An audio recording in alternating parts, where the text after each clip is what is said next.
Indigo Van, and welcome back to another Era Quinn Calidrum. It's been a couple of weeks. We've had some crazy busy life. So, job. I travel for work sometimes. School, more school, and more school. And extracurriculars. That's what I was going to say. Yeah. Last time we were on video, we were getting ready to go to an event in Canada called the Canadian Shire, which is like by far one of the best events in Canada. So there's another video we're going to link to in our credit reel at the end of this one, because our friends from Blackfire, Adam and the team over there, always do a really great job. So they did some interviews on site. We kind of poked them in advance and said this would be so great if they could do this, and they did it. So I was really happy that they did, and I don't get any credit for that. They, the guys from the Canadian Shire and Blackfire guys, we are all good friends. So on the Blackfire channel, they interviewed the organizers of the Canadian Shire. You want to hear their thoughts? Please watch that video. We're going to just focus on what we learned, because we always learn so much when we go to these events. So why don't we just dive along right into that? When we were getting ready for the Canadian Shire, we knew it was a theme-driven event, and that the scoring and everything was different, the missions were different, everything was different. Everything about this event. What are some thoughts about? Yeah. So what are some thoughts about how we prepared? I didn't. Yes, you did. Long and short, well, I brought the Fellowship. It is like one of the most easy thematic armies of all time, and which is actually a lot of fun to play. It is fun to play when it works. Overall, they trash any army. Like, they can tear apart infantry, no problem. They struggle in objective-based play. Just because there's only so many of them, and you can tie them up. Fun fact about Canadian Shire: every single one of the tables is unique. Different scenarios, everything like that. But which is interesting, because you can't really prepare a generic army that's good for everything, and because there isn't a generic army that's good for everything they do there, and they do that very much on purpose, which is pretty cool. But overall, the Fellowship just struggles in every single one of the Canadian Shire missions, on the sole fact that usually there's 3 or 4 things happening on the board at once that you need to try to go after, where if you only have 8 models, you just can't. It's tough. But he was trying to be... They really strongly encourage theme. Yeah. So it's not just the Fellowship. He tried to pick a scene from the books or the movie, which is strongly encouraged. So pick a scene from the books or the movie, match your army to the war gear in that scene, have some fun with that. So what did you do? What was your actual list? My list was the Fellowship from the first movie, Fellowship of the Ring, as they were leaving the Mines of Moria. So Gandalf is dead. That's why he's not there. Aragorn does not have Anduril, even though he did in the book. I know. Did in the book, but he didn't in the movie. He doesn't have his armor because he didn't. Legolas doesn't have his armor, even though he pulls it out of his back pocket for Helm's Deep. He doesn't have his armor. Gimli doesn't have any extra stuff. Boromir has his shield. No one has any elven cloaks. And then Frodo has... Because they haven't been to Lothlorien yet, so no elven cloaks. And Frodo has Sting and the Mithril Coat. Yes, because Frodo's Frodo, you know. So that was his list. My list was Legolas and Tauriel and a bunch of Mirkwood Rangers until I ran out, and 2 Cav and 2 Sentinels because I had to chew up points. Trying to stick with the group that chased Thorin's company away when they were trying to follow them out of Barrels Out of Bond. Except for the elk, yeah. So I converted a couple of I convert my Mirkwood Cav to elk. So I have 2 Mirkwood Cav that are combined with, what are they called? Wild Riders from Age of Sigmar. So I took the elk heads and tails off of some Wild Riders and put them on some horses from Middle Earth, and they look really good. I'm really happy with them. So they're far more talented conversion artists out there than me, but I had some fun with those anyway. So that was my theme. I was going for Barrels Out of Bond, but the Mirkwood side of Barrels Out of Bond. So that was a lot of fun. We took 2 super thematic armies, and when we went to play there, we were up against a host of also super thematic armies, which was great. Most people could point to a scene in the book or the movies and say, that's my army, and just did a great job with that. What are some of the scenarios that we saw while we were playing there? Ooh, I finally got to play Pelennor Circus. Which is crazy. And it was actually ridiculous. My table, so Pelennor Circus, basically, you and your opponent, you're deployed on opposite ends of the board, and there's a Mumak in between you. And the whole point of the game, literally the whole point of the game, is to get wounds on the Mumak. Yep. Every wound you do is a VP. Killing more people in the Howdah than your opponent is also VPs, and then getting more people killed by the Mumak than your opponent if you get trampled is a VP. So there's always a cheesy VP in every one of these scenarios. There's a go out and do something silly VP. So getting trampled by the Mumak. Whoever gets trampled worse gets a VP. Yeah. And they added a whole bunch of special rules onto the Mumak to make it insane. Because it can't just die, because that would kind of defeat the purpose of the mission, and the game's over when the Mumak dies. So it has this special rule where every time it gets wounded, it adds 1 to its fight value, which actually really helps. In our mission, though, when I played the idea is it just gets crazier and crazier, so it's harder and harder to fight. And it has a bunch of other stuff as well. So basically, once you hurt it, it's actually harder to keep hurting it, unless you do it in like 1 turn, which no one can do it in 1 turn, because it actually has like rules. You can't insta-kill it, so like Morgul Blades and stuff like that just have no effect. Don't work. Because it's their event, they can do what they want. And you can't trap it, just because it always backs you away. So they kept all the it's actually really hard to kill it. But I have the Fellowship, so I've got 1,000,000 might. And then my opponent was playing Hunter Orcs. So he actually got there first, because he had fast-moving stuff. So he charges in on the Mumak. And it was actually really funny that he got really lucky. That Mumak actually turned and ran towards him, which is what I didn't want, because then I had to chase it down. So he engages the Mumak first with all his fast units, actually wins the fight because he heroic strikes. Mumak doesn't have any might, because that's just impossible to track. And he actually does, I think, 3 or 4 wounds to it or whatever. Next round, Mumak tramples half his army. So he gets that victory point too. Yes. I finally catch up to it, and I get, I think it's Aragorn, Boromir, and Gimli on the Mumak. I get those 3. He gets all his Hunter Orcs. Fight happens. I think he actually won the fight again, and he did like 2 wounds to it. No, he did 3, because he did 6 wounds all told, I think. And then next round, again, he charges on that side. I charge on this side, so he can't charge me. Get those 3, and again, I win the fight. I kill it, just because I have 1,000,000 might. I'm just gonna kill it, and that ended the game right there. So but it was a bit of a circus. We killed the Mumak in 3 turns. But that's what Boromir and Aragorn do, though. Well, yes, but I didn't even get on it, so I didn't even win. I ended up getting, I think it was 4 points, and my opponent got something like 10 or whatever, just because he got to it first, so he was able to do. So you had a lot of fun with that scenario. I loved that scenario. One scenario that I really enjoyed. We were playing in Hobbiton. Oh no! We had the craziest Mirkwood battle in Hobbiton. So my Mirkwood army shows up in Hobbiton. What was I up against? I don't know. I wasn't watching. We have some pictures. I'll double check my pictures. I'm pretty sure it was orcs. So we had orcs and Mirkwood elves running around in Hobbiton, and hobbits coming out of all their holes, shooting at us with their arrows. And the victory points in this scenario are just crazy. So you get points for killing hobbits, you get points for being killed by hobbits, you get points for killing each other. So it's just this crazy in Hobbiton. So we had lots of fun. Every board in the entire event, for every round, had 3 crates on the board. That was a good change. Really good idea. And if you want to talk about highlights for the event, I think this was a highlight for me, because it was just a sort of different thing. And the 3 crates looked just a wee bit different.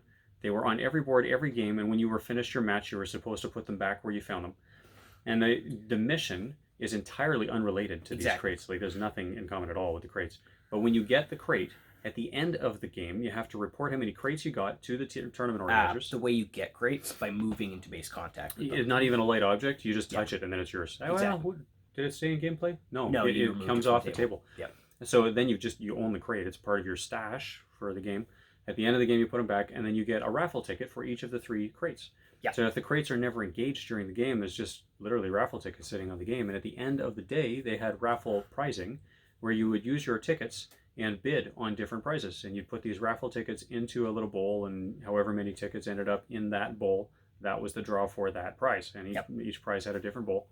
So a really clever idea. I thought it was kind of fun. The result was a bunch of people just fighting over these raffle tickets. Well, and half the time, the mission wasn't even the priority. It was the raffle tickets. And everyone was fighting over the little barrels. So what ended up happening is there were multiple things at every table that were fun. And that was the point. So every table, you've got a good-looking army, because the prizes were related to theme and to appearance and to best display board and a bunch of sort of art-related prizing. So people tried hard. We had good-looking armies there. There was a lot of really nice display boards, really good-looking armies on those displays. Just a good, well-presented event.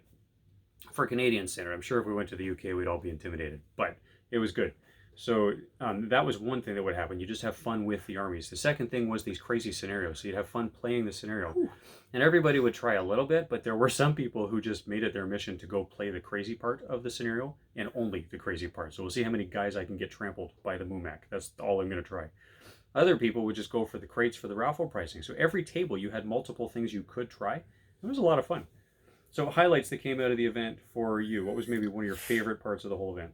Ooh, Well, Because all the scenario, we could talk for a while about the Yeah. scenarios, and really we should let the organizers do that. They worked hard on those scenarios, and they get all the credit for those. But I had fun. So what's a highlight for you?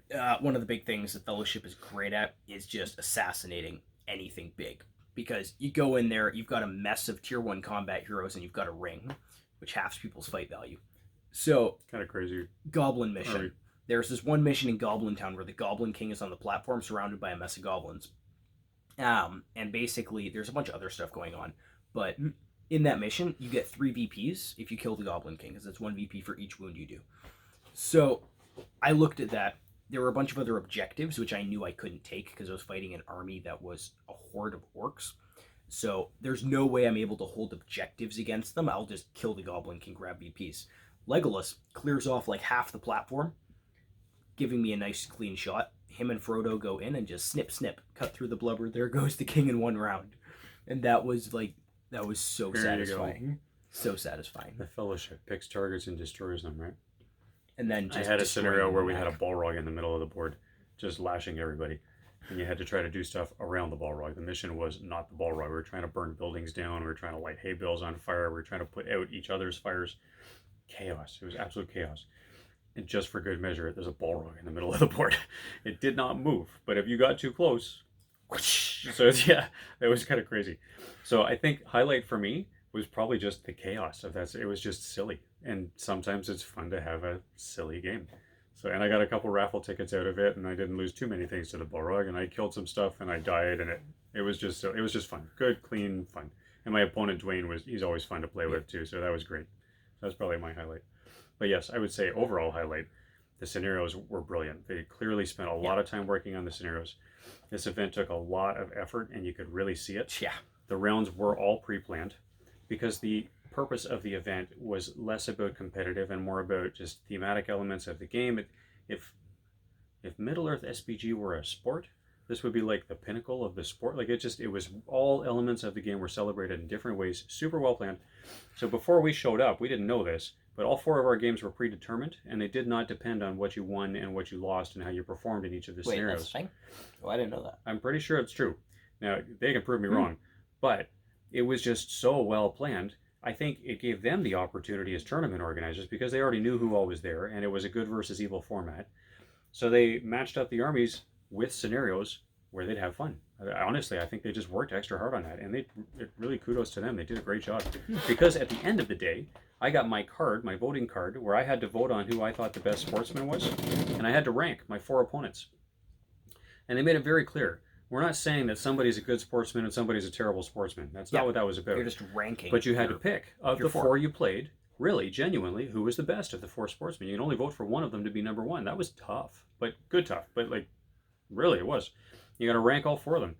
So we all struggled a little bit in a healthy way. Kudos to this guy. He got honorary mention as the 2nd best sportsman at the event. So I was proud of you. And we had some fun. So ranking that, it was tough. Handed it in. The reason that I say they were so well organized is because that ballot was filled out in advance. It was typeset. It was so easy to read. It had my 4 opponents on it because I'm not old, but my memory's not great at some things. And I honestly was struggling to remember who all my opponents were. And there it is on the sheet, and there it is. That's my 4 opponents. Oh, great. Yeah, and then it was a really good reminder, and it was so easy to fill it in. Except that it wasn't, but that wasn't their fault. That was my struggle. So you literally, all you have to do is write in. Really, really good. 1. Really, really good. Yep. So kudos again to them. Really well organized. As a tournament organizer, because I organize tournaments, I learned a whole lot of little things about the difference between a competitive event and a hobby event. In Ontario, Canada, we're wrestling with this right now because we only have really 1 league event per month. That number is increasing, but slowly. We'll probably have 14 or 15 events next year. And there is a definite difference between tournament events and hobby events. But in our league, in the past, our hobby events, which were intended to focus more on artistic elements of the hobby and on just having fun together, learning from each other, and just celebrating the hobby, they really have been mini tournaments. They've been lesser tournament events. We'd have people who would show up at a hobby event playing really filthy lists with super competitive mixes. Cheeseball over here was one of these guys. Okay, whoa. But he learned, no, I would let take me finish. your Let me factions finish. to 80 points. But he learned this from some of the other guys in our league who I respect and who would tease him for being a cheeseball, and they were every bit as much a cheeseball as he was. And so it's just honest struggle in the league. And if you have prizing that relates to the 1st, 2nd, and 3rd place generals, well, you attract that. So this event, Canadian Shire, was a really good example of how to totally undo that. You just flip it right on its head. Deliberately put points on things that are not your first, second, and third place generals. It's all the art elements, it's the sportsmanship elements, it's how much goofy stuff you did in some of the specific scenarios. It was just totally different and really, really clever and really well done. So I think it set the bar in a lot of ways to say for hobby events, it's a very good thing if people can win the event without winning their games, or at least without winning all of their games. Maybe they got to win one game to get enough points to rank, but there should be other ways to do well. So really, really good, sort of set the bar, I thought, for the Canadian Shire. So well done to the guys behind Canadian Shire, Don, Drew, and Garrett. Really, really well done. Was this year 2 or 3? This was, I don't know. I think it was this is the first 3. I've been. I think this was year 2. Now, I know they have been to many other events in the past, and they borrowed some ideas from some of those events. So in my mind, they're giving a lot of credit to other people, but kudos to them. They did the work, went to other events, got other ideas. They deserve some credit for that too. And they translated it into the Middle Earth context. A crap ton of playtesting. A lot of playtesting. So they dropped some hints. Nobody can speak to this but them, but they gave the pretty strong impression that they are going to be willing to expand this event next year.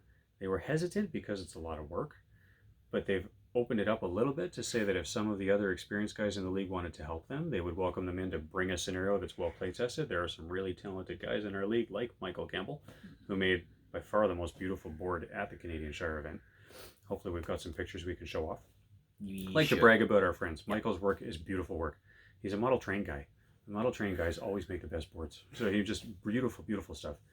And he loves to play test stuff, and he plays for fun. So when he play tests stuff, it comes out good, and he's pretty critical in a healthy way. So he really did. He had some great ideas for past events that we've been to that he hosted. He's got a busy life too, so he hasn't been hosting for a while. But he would be able to bring an event, and it would be, bring a game to the event, bring one of the scenarios. So he's been thinking about that, and we were thinking about that, and 2 or 3 other tournament organizers think about that. We could easily bring a few more tables next year. So Canadian Shire boys, I know you're going to watch this at some point. We're there for you. Let us know how we can help. We'd love to help see that event grow. I think it's a great example, and it does good things for the hobby in Canada. So be proud to be part of that. It'd be an honor. So you wanted to say something? We could bring Into the Nest. Or a better version of it, maybe. That's a fun idea. I have at least 6 ideas. We'll pick a good one. Yeah. And we'll start maybe anyway, maybe talk one. To them We'll about let that you later. We'll let you pick the one you like. Anyway, lesson out of that, it's worth the work. Ton of work, but it's worth the work. Some of the best events in the UK that we hear about have some of these ideas. So if you are an event organizer watching this, we know some of you are, thank you so much for the work you do, giving all of us fun events to go to. This is worth the work. Their event sold out in 7 minutes. In Canada, that is unheard of. Yeah. This is the first time it's ever happened. In Ontario, we are regularly seeing events have more than 20 players now, but pretty rare to get over 40. The big events internationally are much bigger than our events. The biggest event in Canada was just 44 people last year. This year it'll get better, a little bit every year. But yeah, they sold out 20 people in less than 20 minutes. So good on them for promoting it in advance. But yeah, we're going to see that go up, definitely. Okay, final thoughts. We're gonna have to talk with them later. We're gonna make sure we line in really prompt next year so we can get tickets. Yeah, We'll bring a scenario because then we can go. Yes. That's flawless. We're doing that. We're doing that. Okay. All right. I think we're good. Yes. Thanks so much for watching. Michael Vannon. Please remember to like, share, and subscribe. We've got lots of other videos we're working on. We're just trying to make sure that somebody does really well in school. And we will be back as soon as we can. All right. Thanks so much for watching. We'll talk to you again soon. Michael Vannon.